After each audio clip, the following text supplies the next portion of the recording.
ഇസ്ലാമിക ലോകത്ത് സുപരിചിതനായ സൂഫി കവിയാണ് ഇമാം ബൂസിരി. 12ാം നൂറ്റാണ്ടിൽ ജീവിച്ച ഈ മഹാകവി മുഹമ്മദ് നബിയെക്കുറിച്ച് എഴുതിയ മഹാകാവ്യമാണ് ഖസീദത്തുൽ ബുർദ.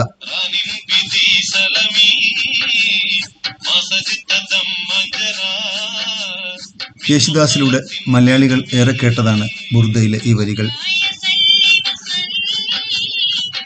ഖസീദത്തുൽ ബുർദ രചിക്കപ്പെട്ട നഗരമാണ് ഈജിപ്തിലെ അലക്സാണ്ട്രിയ. മുഹമ്മദ് ബിൻ സഈദ് അൽ ബൂസിരി അന്ത്യവിശ്രമം കൊള്ളുന്ന മണ്ണുകൂടിയാണിത്. കാര്യമായ പരിചരണമൊന്നും നടക്കുന്നില്ലെന്ന് ഒറ്റനോട്ടത്തിൽ തോന്നുന്ന മഹാകവിയുടെ കബറിടവും അതിനോട് ചേർന്ന പള്ളിയുമാണ് ഈ കാണുന്നത്.